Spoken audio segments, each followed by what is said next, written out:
이 시간 고등부 예배에 나오신 여러분을 진심으로 환영합니다.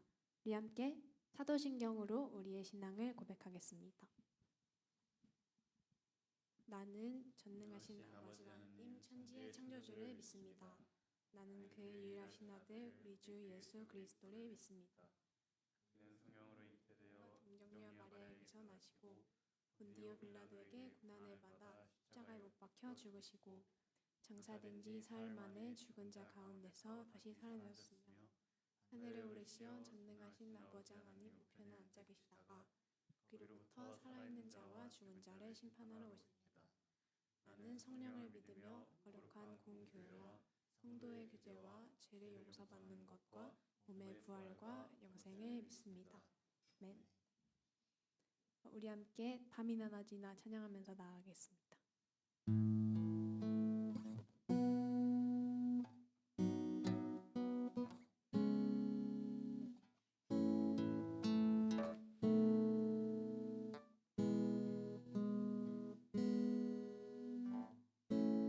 나의 소망 되신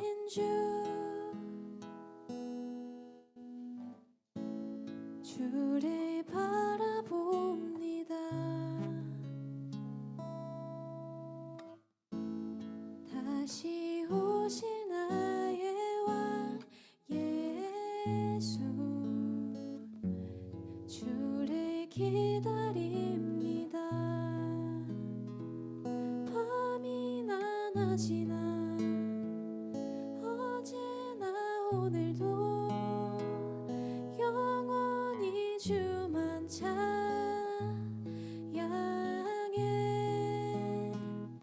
괴롭고 슬플 때 낭망하여 넘어져도 언제나 주만 찬양하겠네.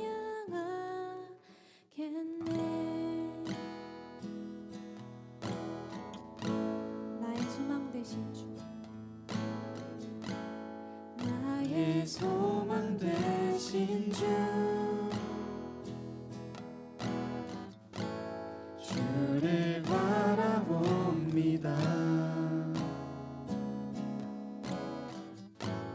다시 오실 나의 왕 예수 주를 기다립니다. 나의 소망 되신 주, 나의 소망 되신 주 주를 바라봅니다. 다시 오실 나의 왕 예수 주를 기다립니다. 밤이나 낮이나 어제나 오늘도 영원히 주만 찬양해.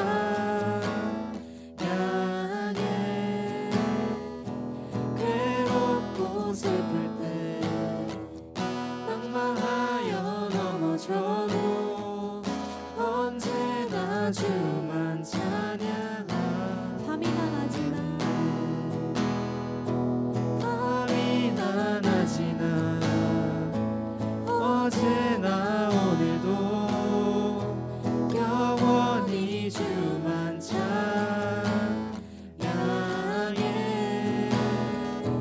괴롭고 슬플 때 낭망하여 넘어져도 언제나 주만 찬양. 우리 마지막으로 밤이나 낮이나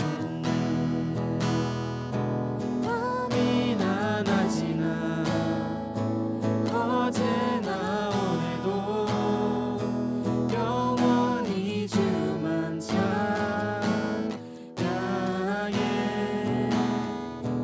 괴롭고 슬플 때 낭망하여 넘어져도 언제나 주만 찬양하겠네. 괴롭고 슬플 때 괴롭고 슬플 때 낭망하여 넘어져도 언제나 주만 찬양하겠네. 우리 함께 영광의 박수로 나아가겠습니다. 우리 함께 일어나서 박수 치면서 찬양하겠습니다.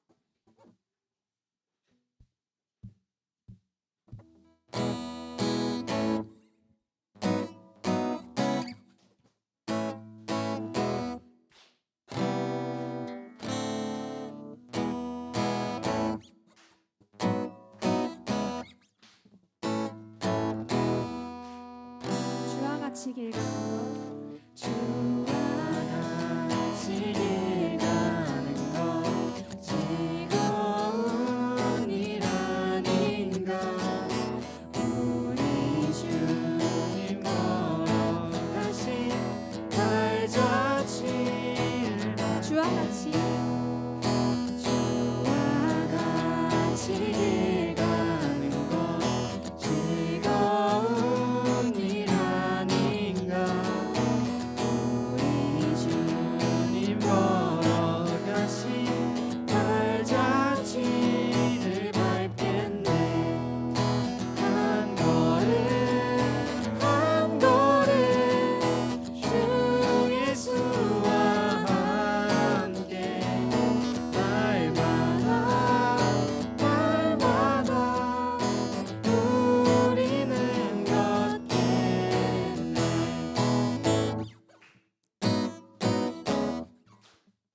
우리 함께 2절로 고백하겠습니다. 어린아이 같은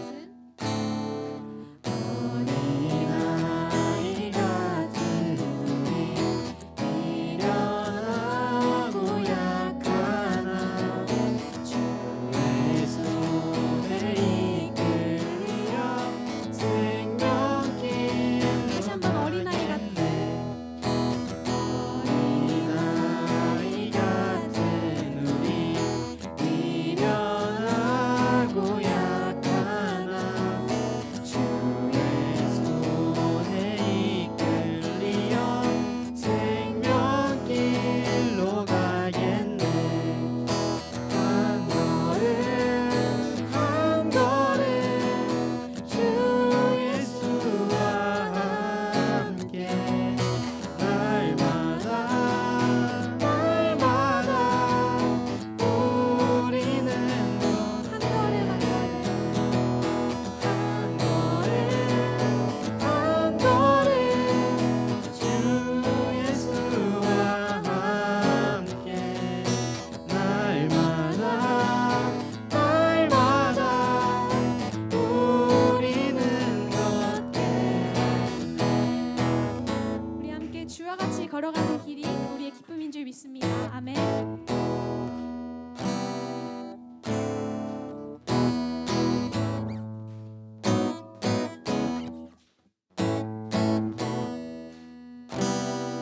우리 함께 영광의 박수로 나아가겠습니다.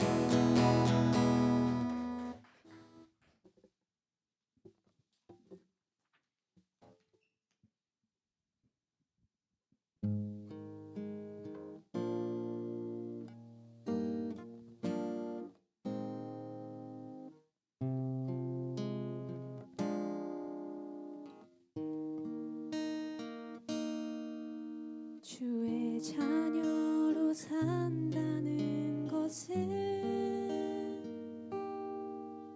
불 가운데로 걸어가는 것, 그 속에서 신실하게 날 지키시는 그 손길을 경험하는 것. 주의 자녀로 산다는 것은 바다 위를 걸어가는 것, 내 온몸을 덮쳐오는 폭풍 속에서 잠잠히 주 바라보는 것, 때론 불 가운데 휩싸일 때도 폭풍 가운데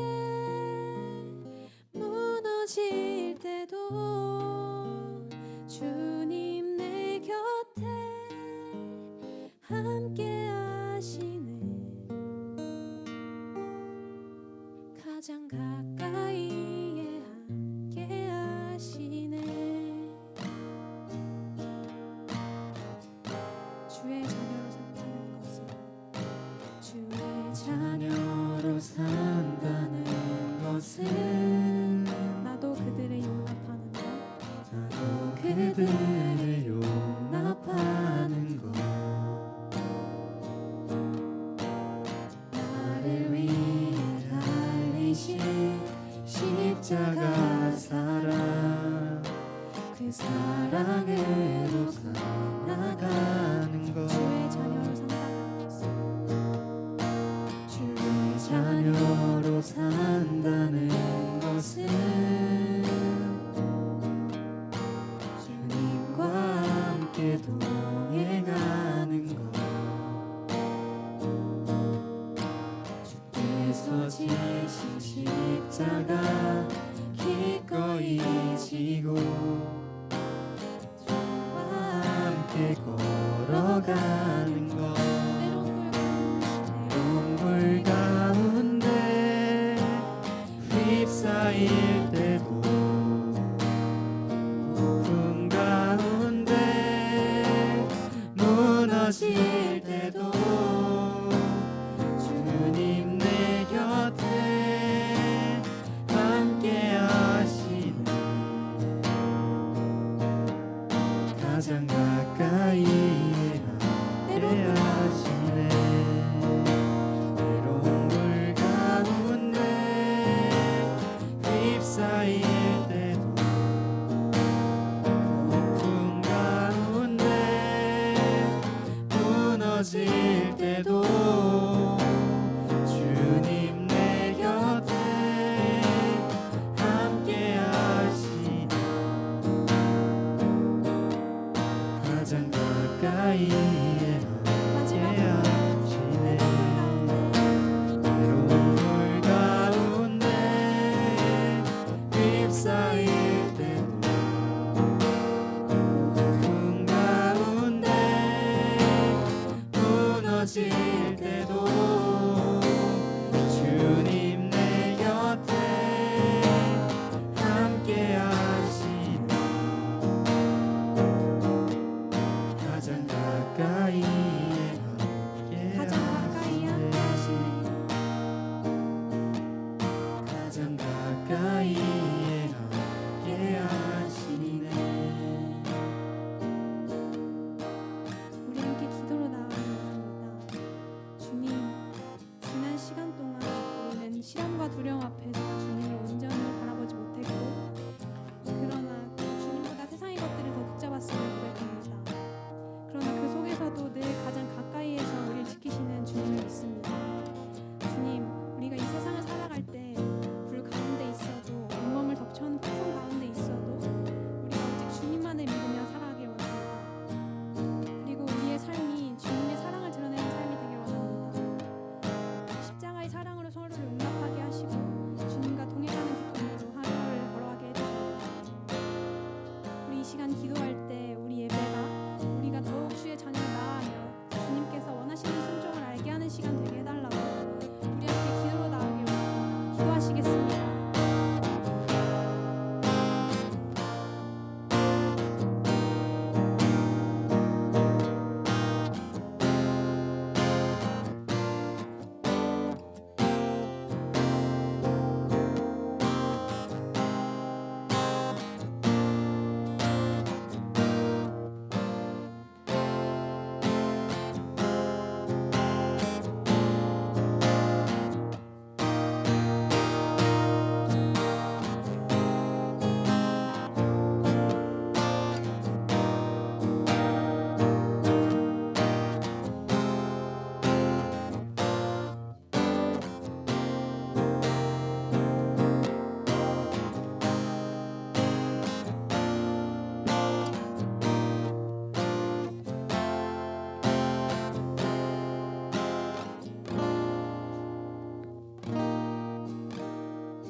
사랑하는 하나님 아버지, 우리가 아침 일찍부터 하나님을 예배하는 자리에 있게 해주셔서 감사합니다. 우리가 순간순간 살면서 하나님을 기억하게 해주시고 하나님께서 함께 하시는 걸 믿으며 우리의 삶의 어려움을 잘 이겨낼 수 있도록 도와주세요. 학업 중인 우리 고등부 모두가 구하는 이에게 꾸짖지 않고 지혜 주신 하나님께서 지혜를 주시기를 간절히 바랍니다. 그리고 예수님을 닮아 어려움이 있는 친구들을 사랑으로 돌볼 수 있는 우리가 되게 해주세요. 예수님의 이름으로 기도드립니다. 아멘.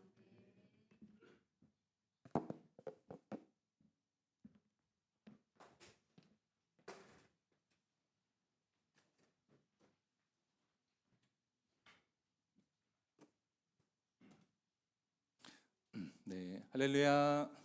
네, 네, 반갑습니다. 우리 고등부 친구들, 또 우리 고등부 선생님들. 저는 문영환 선교사이고요. 작년에 우리 고등부 예배 때 이렇게 2번 정도 말씀을 전했었는데, 또 이렇게 올해 다시 만나 뵙게 돼서 너무나 반갑습니다. 우리 좌우에 계신 분들께 한번 좀 이렇게 인사했으면 좋겠습니다.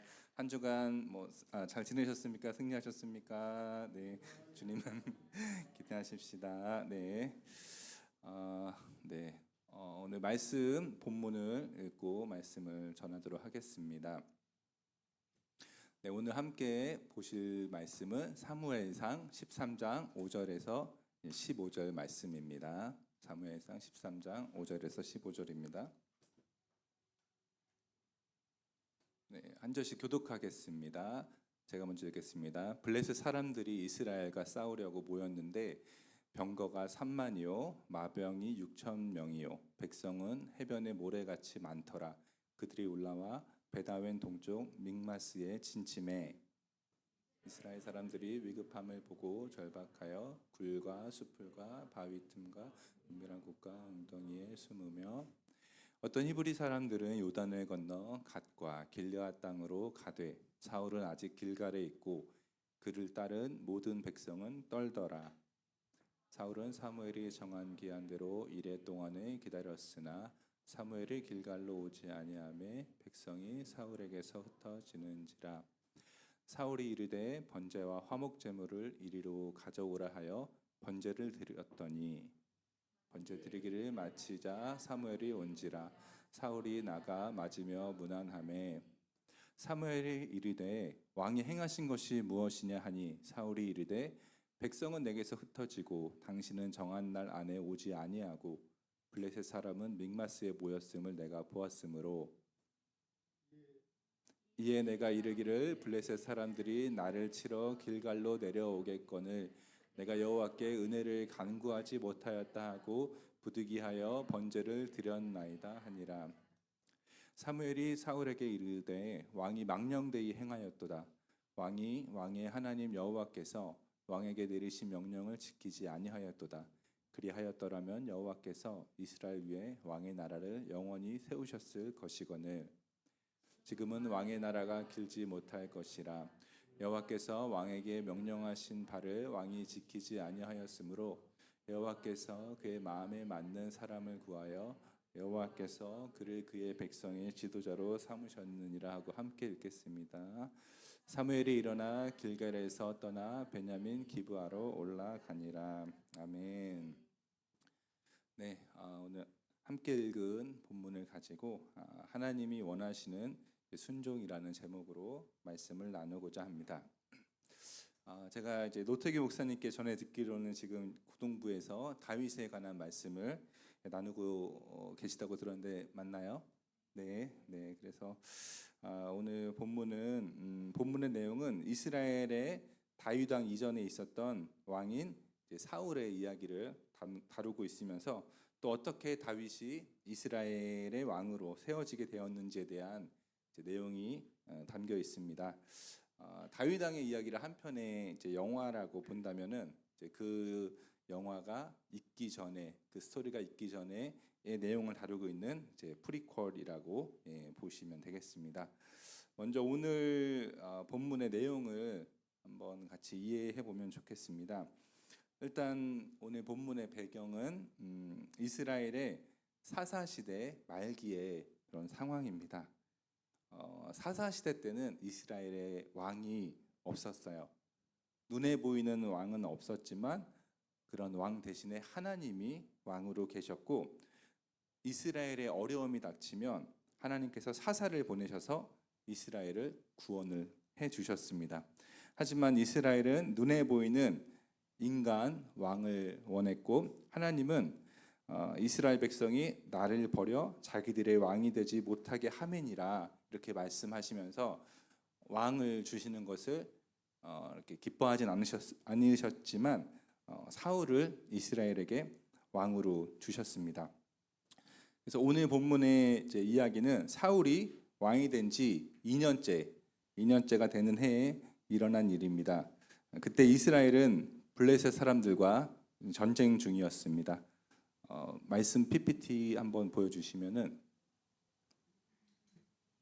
네, 그 다음 보여주시면은 2절에 보면 사울이 이스라엘 사람 3,000명을 택해서 그 중에서 2,000명은 자기와 함께 있게 하고 또 1,000명은 자기 아들 요나단과 함께 있게 했다고 했습니다. 그러므로 지금 이제 사울의 병력은 2,000명입니다. 그런데 5절에 보면 블레셋의 병력은 어떤가요? 병거가 3만이고 마병이 6천이고 백성은 해변의 모래같이 많았다고 합니다. 참 전력 차이가 너무나 많이 나는 상황입니다. 그러자 이러한 상황 속에서 이스라엘 백성들의 반응은 어땠나요? 한번 6절을 같이 읽어볼까요? 시작. 이스라엘 사람들이 위급함을 보고 절박하여 굴과 수풀과 바위 틈과 은밀한 곳과 웅덩이에 숨으며 네. 이스라엘 백성들은 지금 상황이 너무 절박하다 생각이 돼서 너무 전력 차이가 크니까 이제 숨은 거예요. 굴에도 숨고 수풀에도 숨고 바위 틈에도 숨었습니다. 그리고 어떤 사람들은 그 요단강을 건너가지고 아예 도망치기도 했습니다. 사울은 여전히 길갈에 있었지만 그를 따르던 모든 백성들은 떨고 있었어요. 이제 사울에게 이 상황을 반전시킬 수 있는 것은 사무엘이 나타나서 하나님께 제사를 드리고 뭔가 하나님의 그런 초자연적인 도우심 외에는 방법이 없었을 것입니다. 사울은 왕이었지만 제사는 제사장만 지낼 수 있기에 그도 이제 제사를 지내면 안 된다는 것을 알고 있었어요. 사울은 사무엘이 정한 기한인 7일을 기다립니다. 그 7일을 기다리면서 참 사울의 마음이 어땠을까 생각해 봤을 때 참 많이 두렵기도 하고 또 초조하기도 했을 것 같습니다. 적들은 코앞에 있고 그의 백성들은 도망치고 있는 가운데 제사를 드려야 되는데 사무엘은 오지 않고 있는 그 상황이 참 두렵고 초조했을 것 같습니다. 백성들도 떨고 또 본인도 떨었지만 그래도 사울은 사무엘이 오면 하나님께서 역사하실 것이라는 그런 기대는 있었을 것 같아요. 그런데 사무엘이 기다리라고 한 7일이 지나도 사무엘은 나타나지 않았습니다. 그러자 사무엘을 기다리던 백성들도 더 큰 마음이 동요가 돼서 사울에게서부터 흩어지기 시작했어요. 사울은 뭐라도 해야겠다고 생각했던 것 같습니다. 아마 사울의 속마음이 이러지 않았을까요? 그래, 결국 백성들에게 필요한 것은 하나님이고 하나님의 도움을 받기 위해서는 제사를 드리는 게 중요해. 근데 제사 뭐 그까짓 거 그냥 동물 잡아다가 태우는 건데 아무나 하면 되는 거지라고 생각하지 않았을까 싶습니다. 여기서 사울의 첫 번째 실수가 나오죠. 그는 왕이었고 제사장이 아니었기 때문에 제사를 드리면 안 됐지만 제사를 드리는 첫 번째 실수가 나옵니다. 그렇게 번제를 드리길 마치자마자 사무엘이 찾아왔어요. 사무엘은 사울에게 왕이 행하신 것이 무엇이냐라고 물었습니다. 사울은 자신이 번제를 드린 합리적 이유를 세 가지를 말을 합니다. 첫 번째는 백성이 내게서 흩어지고 있다. 상황이 아주 심각하다. 나 지금 죽게 생겼다. 그런 의미죠. 두 번째는 당신은 정한 날에 오지 않았다. 7일 기다리라고 했는데 그 7일 내에 당신이 오지 않았지 않았냐. 그러니까 당신에게도 책임이 있지 않냐. 그리고 세 번째는 블레셋 사람들이 우리의 코앞까지 와 있는 아주 위급한 상황이다. 이것은 이스라엘이라는 나라의 존폐의 위기가 달린 아주 위급한 상황이었다. 그러므로 내가 제사를 드린 것은 어쩔 수 없었다라는 사울 측에서의 그런 자신의 이제 합리적인 이유를 댄 거죠. 근데 여기서 사울의 두 번째 실수가 나옵니다.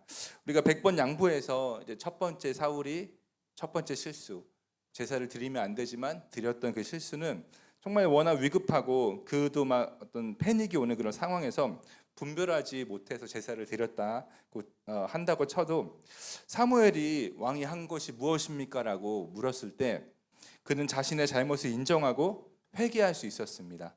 하지만 그는 자신의 잘못을 인정하기보다는 그저 자신 편에서의 합리적인 이유를 세 가지 들었습니다.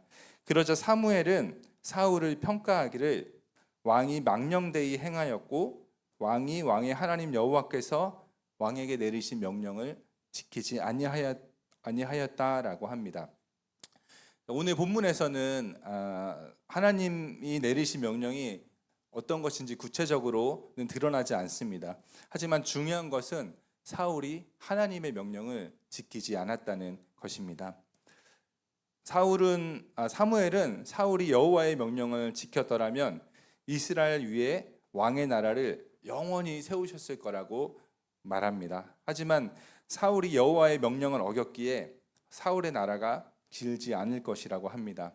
그리고는 하나님께서는 당신의 명령을 지킬 사람, 그의 마음에 맞는 사람을 구하여서 그를 그의 백성의 지도자로 삼을 것이라고 합니다.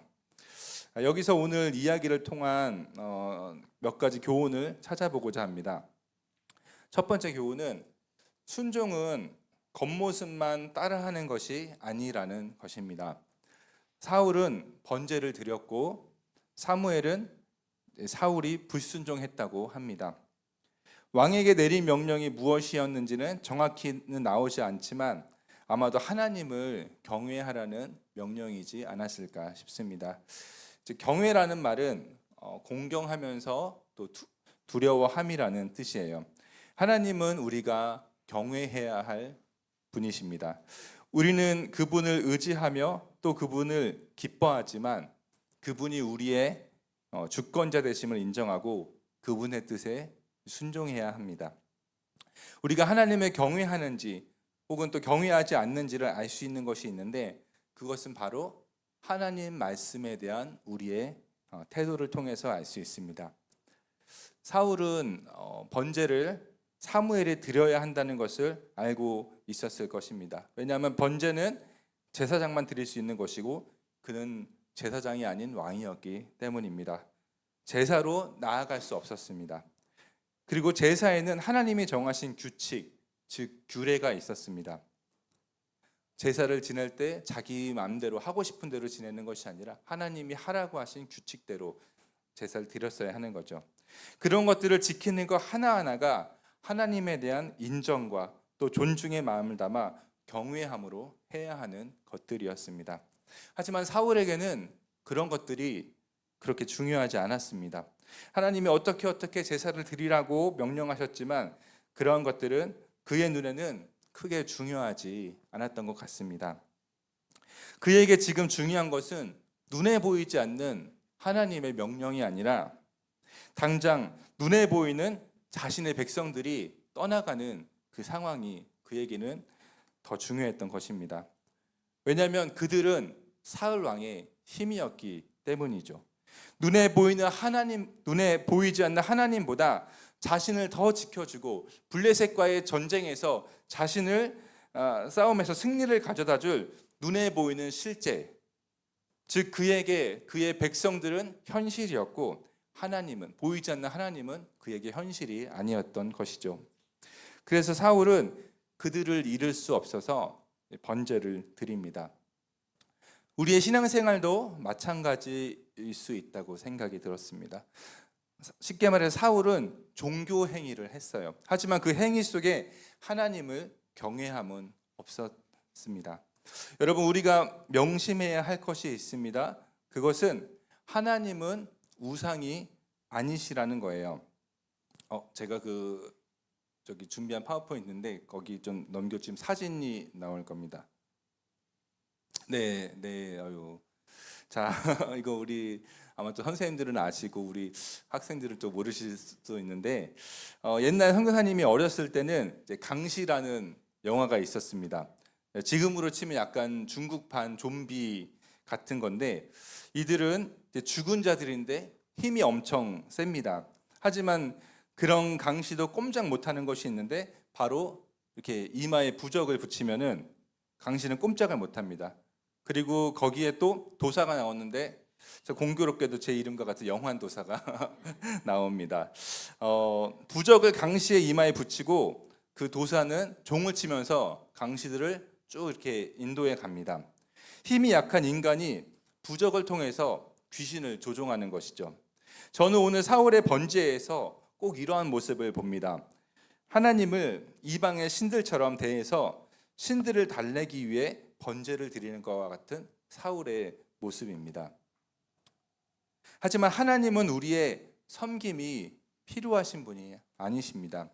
번제를 드리면 그 짐승을 태운 그 향이 하늘로 올라가는데 하나님이 고기 연기가 필요해서 인간들에게 그렇게 번제를 드리라고 하신 분이 아니라는 말입니다. 하나님이 기뻐하시는 순종은 하나님이 하라고 하신 것을 그냥 문자적으로 하는 것만을 문자적으로 지키는 것이 아닙니다. 하나님께서 전쟁 전에 하나님께 번제를 드리라고 하셨어. 그런데 지금 번제를 드릴 수 있는 제사장인 사무엘이 오지 않았어. 그럼 나라도 번제를 드려야겠다. 이게 사울의 마음이었을 겁니다. 하나님이 번제를 드리라고 했으니까 그 방법이야 어떻든지 간에 번제만 드리면 되는 거 아니야? 라고 이렇게 생각해서는 안 된다는 것이죠. 이것을 오늘날 우리에게 적용하면 하나님이 예배 드리라고 했으니까 그냥 주일에 교회에 나와서 예배 시간에 앉아있는 나는 그런 종교행위 했으니까 나는 하나님 말씀에 순종한 거야 라고 하면 안 된다는 것입니다. 그렇다면 하나님께서 원하시는 순종이란 무엇일까요? 하나님의 마음을 아는 것이 가장 중요합니다. 우리가 하나님의 마음을 알아야 하나님의 그 명령의 취지를 이해하고 그 올바른 순종을 할 수 있습니다. 그렇기 때문에 하나님은 또 자신의 마음에 맞는 사람을 찾으십니다. 우리 14절 말씀을 함께 읽도록 하겠습니다. 시작. 지금은 왕의 나라가 길지 못할 것이라 여호와께서 왕에게 명령하신 바를 왕이 지키지 아니하였으므로 여호와께서 그의 마음에 맞는 사람을 구하여 여호와께서 그를 그의 백성의 지도자로 삼으셨느니라 하고 그리고 밑에 사무엘상 16장 6절에서 7절 말씀도 함께 읽겠습니다. 그들이 오매 사무엘이 엘리압을 보고 마음에 이르기를 여호와의 기름 부으실 자가 과연 주님 앞에 있도다 하였더니 여호와께서 사무엘에게 이르시되 그의 용모와 키를 보지 말라. 내가 이미 그를 버렸노라. 내가 보는 것은 사람과 같지 아니하니 사람은 외모를 보거니와 나 여호와는 중심을 보느니라 하시더라. 아멘. 네, 그래서 하나님의 말씀에 하나님이 기뻐하시는 순종은 하나님의 마음을 헤아려서 하는 순종이라고 하였죠. 그래서 하나님은 자신의 그 마음을 알아줄 사람을 찾으시는 겁니다. 첫 번째 본문은 이제 오늘의 첫 번째 말씀은 오늘 본문에 있는 말씀이죠. 그의 마음에 맞는 사람을 하나님이 찾으신다고 했고, 두 번째 사무엘상 16장 6절에서 7절 말씀은 이제 다윗에게 기름을 붓기 위해서 사무엘이 갔을 때 하나님께서 사무엘에게 다윗에게 사무엘이 갔을 때 하나님께서 사무엘에게 하신 말씀이죠. 오늘 그 사무엘상 16장에 있는 말씀처럼 하나님이 찾으시는 사람은 일 잘하는 사람이 아닙니다. 하지만 하나님도 말씀하기를 사람은 그의 외모를 본다고 하셨어요.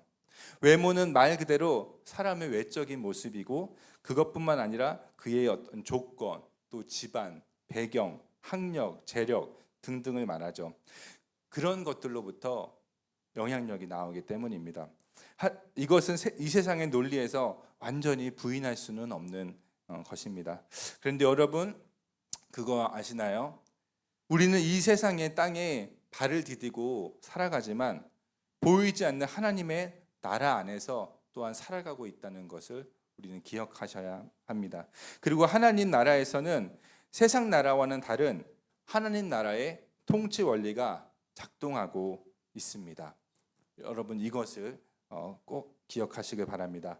하나님은 왕을 세우기도 하시고 패하기도 하시는 분이십니다. 하나님께서 사울을 세우셨지만 그 사울이 하나님의 말씀에 순종하지 않았기 때문에 왕을 패하시고 다른 왕을 세우십니다. 하나님은 그렇게 권세가 있으신 분이세요.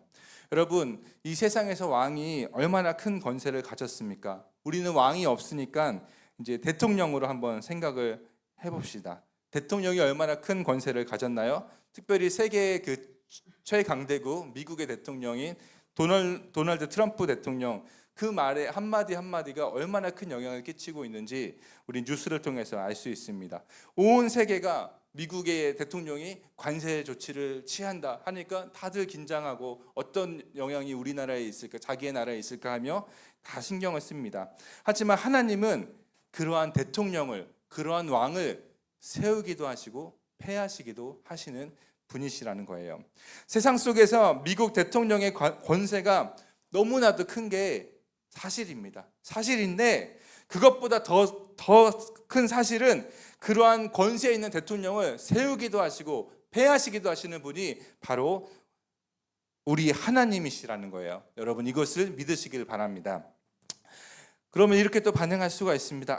그거는 교회에서나 하는 말이지 어떻게 세상에서 그렇게 살아요? 근데 이렇게 안 믿고 이렇게 하나님을 믿지 않고 행동한 사람이 오늘 본문에 나오는 바로 사울이었다는 것입니다. 그에게는 눈에 보이는 백성이 자신의 코앞에 있는 블레셋 사람들이 바로 미국의 도널드 트럼프 대통령과 같은 사람이었어요. 그의 말 한마디에 모든 것이 좌지우지되는 그러한 영향력 있는 사람처럼 그렇게 생각했다는 것입니다. 그런데 우리 하나님은 눈에는 안 보여요. 그렇지만 트럼프 대통령과 같은 사람을 세우기도 하시고 패하기도 하시는 분이세요.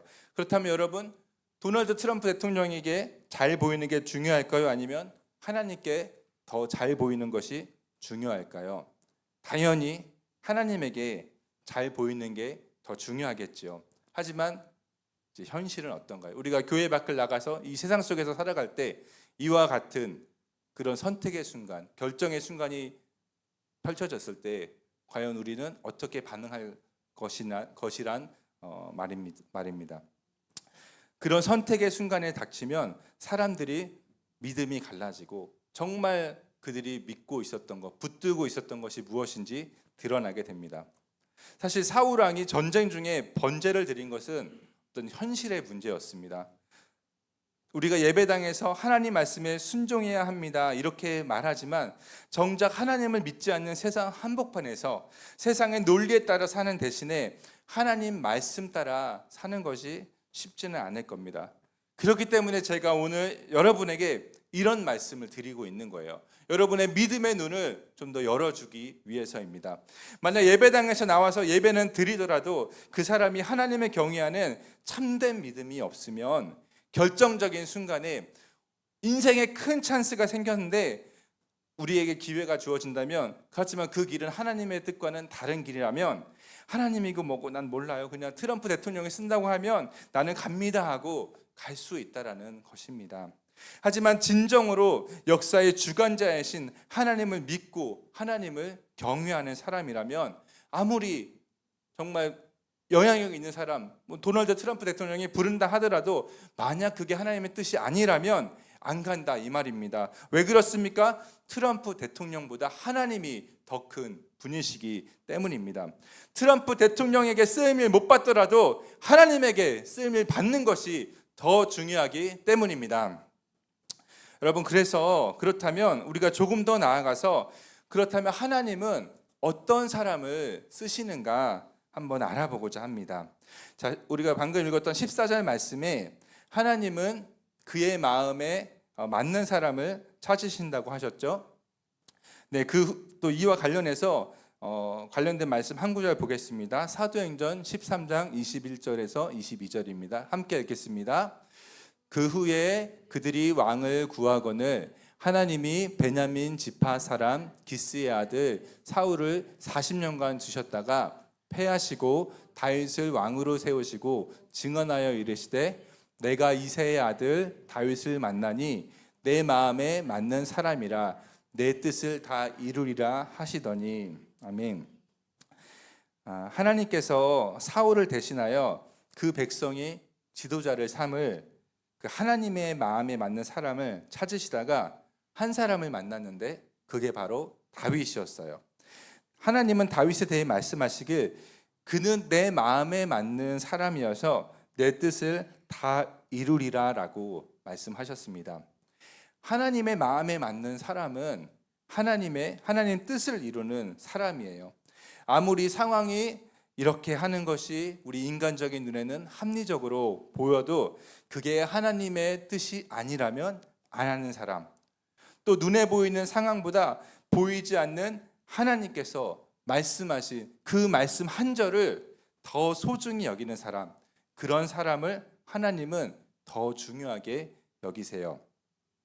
그 다음 슬라이드 보여주시면, 네, 아까 읽었던 말씀인데 7절 말씀 다시 한번 같이 읽겠습니다. 시작. 여호와께서 사무엘에게 이르시되 그의 용모와 키를 보지 말라. 내가 이미 그를 버렸노라. 내가 보는 것은 사람과 같지 아니하니 사람은 외모를 보거니와 나 여호와는 중심을 보느니라 하시더라. 아멘. 아까 이제 말씀에서 제가 이 말씀에서 강조하였던 부분은 사람은 외모를 본다였지만 하나님은 외모가 아닌 그 사람의 배경이 아닌 사람의 중심을 본다고 하나님 말씀하십니다. 하나님이 왜 사람의 외모를 보지 않으시고 중심을 보시는지 아십니까? 그 다음 또 슬라이드 넘겨주시면 우리가 잘 아는 찬양인 비준비하신 이의 가사가 있는 그 시편이 시편 147편입니다. 그 시편에 보면 하나님이 기뻐하시는 사람이 어떤 사람인지에 대해서 나와 있어요. 그 말씀하기 전에 먼저 하나님은 우리 주는 위대하시며 능력이 많으시며 지혜가 무궁하세요. 그러므로 하나님은 지혜가 끝이 없으시기 때문에 사람의 지혜를 의지할 필요가 없습니다. 하나님이 능력이 없으셔서 사람의 능력을 필요로 하시는 분이 아니라는 것입니다. 그렇기 때문에 하나님은 사람의 외모, 사람의 능력을 보실 필요가 없으신 것입니다. 우리 10절과 11절 말씀 같이 읽겠어요. 시작.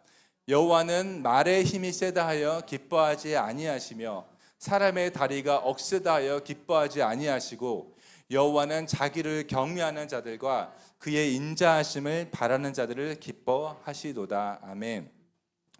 자, 여호와는 말의 힘이 세다 하여 기뻐하지 아니하신다고 해요. 여기서 말은 지금 하는 말이 아니라 달리는 말인 거죠. 그 당시 말은 군사력에 아주 중요한 거였습니다. 그래서 말의 힘이 세다 해서 기뻐하지 않으신다는 거예요. 요즘 말로 하면 뭐 강한 전투기가 있고 힘 있는 탱크가 있다고 해서 하나님이 기뻐하지 않으신다는 거예요. 하나님은 사람이 좋은 학벌이 있다고 해서 또 돈이 많다고 해서 힘이 세다고 해서 높은 지위가 있다고 해서 기뻐하지 않으신다는 것입니다.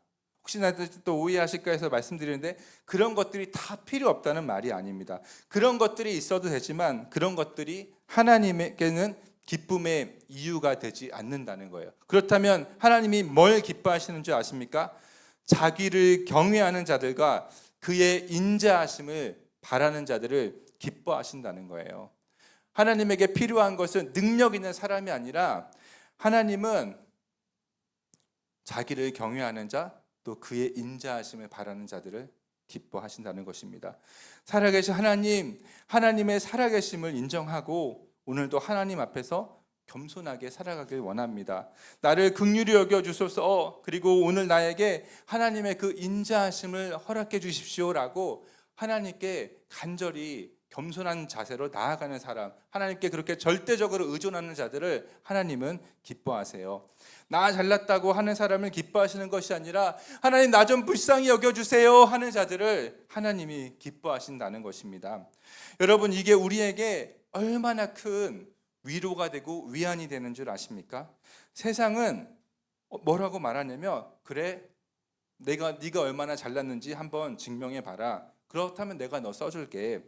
내가 능력이 없으면 난 너 안 써. 이게 세상이 주는 메시지예요. 그러므로 끊임없이 우리는 세상을 향해서 우리의 어떠함을 증명해야 되는 그런 압박과 부담감 속에 살아갑니다. 하지만 하나님은 자신의 능력이 없기에 간절히 하나님을 필요로 하는 그런 사람을 찾고 계시다고 해요. 하나님 나 능력이 없어요. 그러니 하나님 도와주세요. 겸손히 주님께 엎드립니다 하는 사람을 하나님은 찾으시고 그런 사람을 쓰시겠다고 오늘 말씀하시는 겁니다.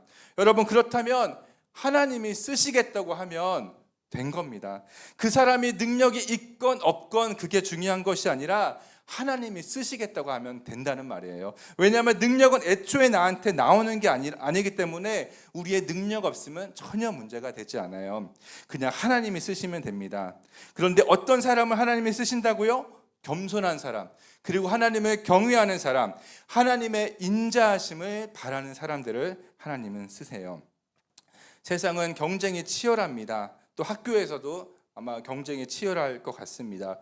그 경쟁에서 우리가 살아남기도 쉽지 않거니와 설령 그 경쟁에서 살아남아서 이 세상에서 최고가 된다 하더라도 만약 그 마음이 겸손하지 못하고 하나님의 긍휼을 구하지 못해서 하나님께 쓰임받지 못한다면 그것은 헛일인 것입니다.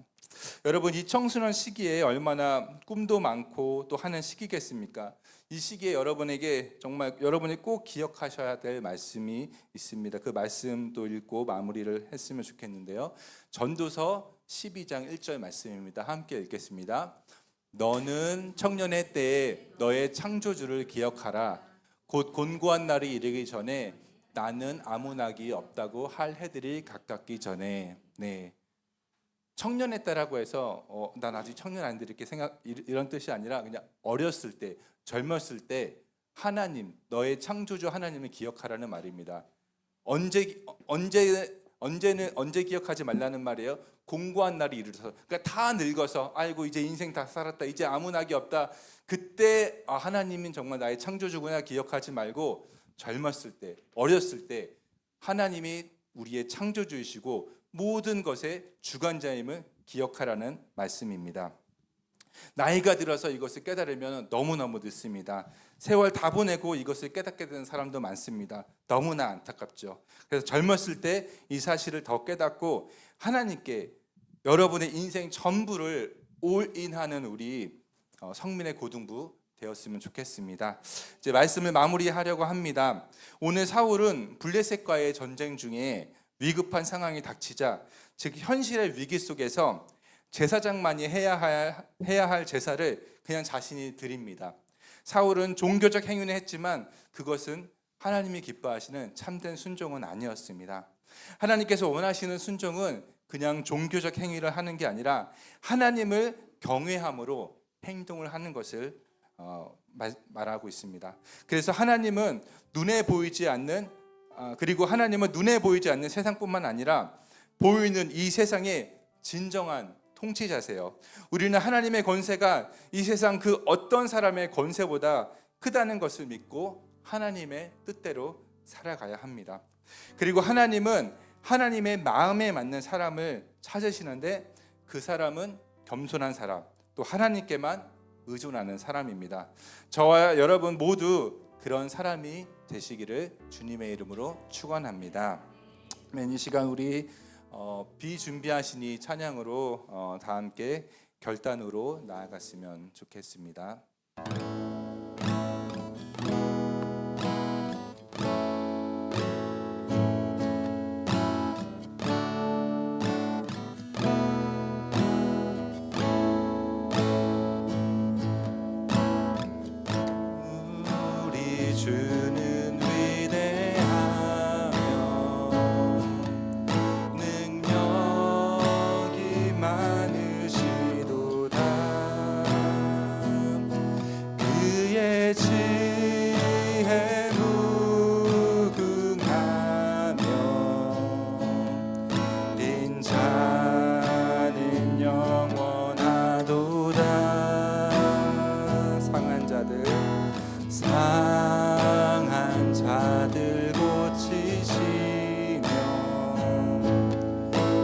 상처를 싸매시도다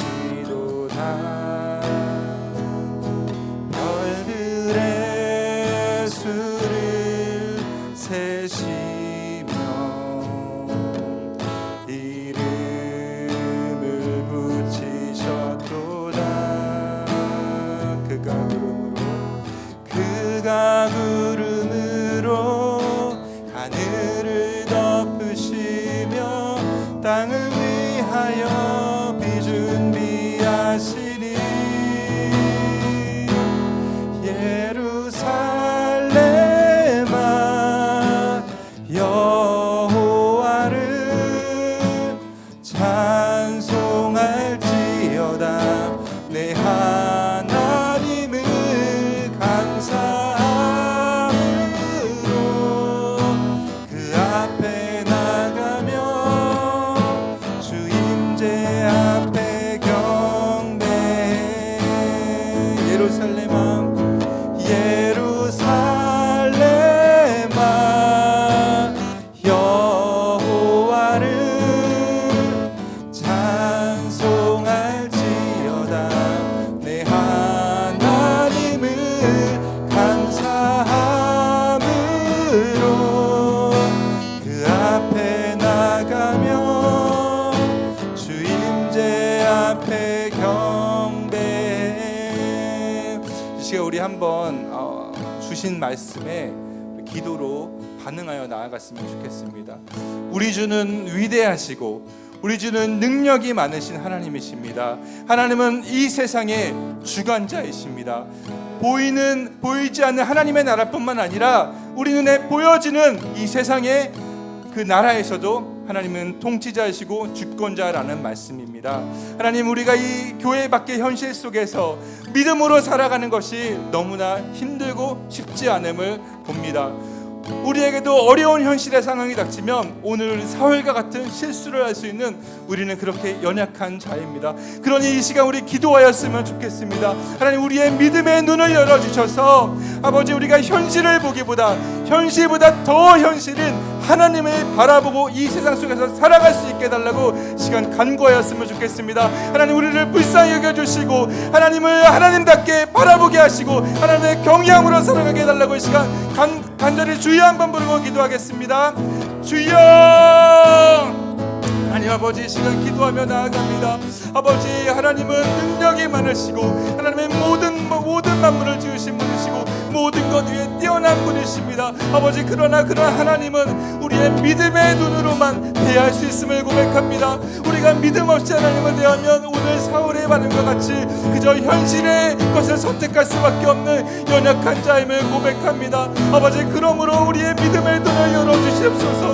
우리는 이 교회에서만 살아가는 존재가 아니라 이 세상의 한복판 속에서 하나님 나라의 그 가치를 드러내며 살아가는 하나님 나라의 공동체의 백성입니다. 아버지, 연약합니다. 우리는 할 수 없습니다. 우리의 능력으로는 할 수 없습니다. 그러나 하나님의 경외하며 나아갈 때 하나님 우리를 사용하시겠다고, 내가 너희를 통하여 나의 뜻을 이루겠노라고 주님 약속하셨습니다. 오 주님, 그렇게 우리가 하나님께 쓰임받는 자 되길 원합니다. 아버지, 겸손한 자 되어 아버지 하나님을 경외하는 자 되길 원합니다. 아버지, 그리하여서 이 세상 속에서 이 세상을 변화시키는 그러한 자로 아버지 우리 쓰임받는 또 저와 우리 또 고등부 학생들 될 수 있도록 아버지 은혜도해 주시기를 저희 간절히 기도하오니 주여 함께하여 주시옵소서. 아버지, 은혜도해 주시옵소서. 하나님 아버지, 감사합니다. 오늘 정말 하나님이 원하시는 순종이 무엇인지, 또 하나님께서 쓰시는 사람이 어떤 사람인지 우리로 하여금 주의 말씀을 통해서 듣게 하여 주심에 감사합니다.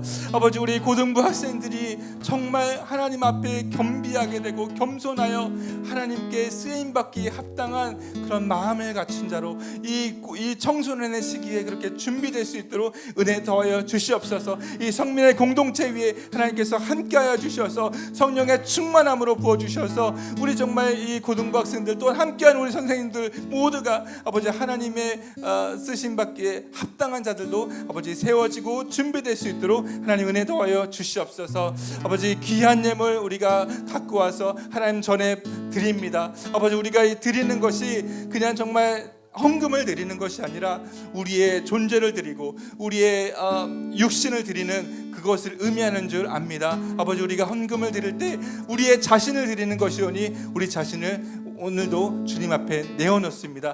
주님께 헌신하고 살아가는 우리 모든 성민의 고등부 될 수 있도록 하여 주시고, 귀한 이 예물이 또 하나님 나라를 위하여 귀하게 사용될 수 있도록 하나님 은혜 더하여 주시옵소서. 오늘 행하신 주님께 감사드리며 이 모든 말씀 예수님의 이름으로 기도하였습니다. 아멘. 우리 주기도문 하심으로 오늘 예배를 마치도록 하겠습니다. 하늘에 계신 우리 아버지의 이름을 거룩하게 하시며 아버지의 나라가 오게 하시며 아버지의 뜻이 하늘에서와 같이 땅에서도 이루어지게 하소서. 오늘 우리에게 일용할 양식을 주시고 우리가 우리에게 잘못한 사람을 용서하여 준 것 같이 우리 죄를 용서하여 주시고 우리를 시험에 빠지지 않게 하시고 악에서 구하소서. 나라와 권능과 영광이 영원히 아버지의 것입니다. 아멘. 네, 감사합니다.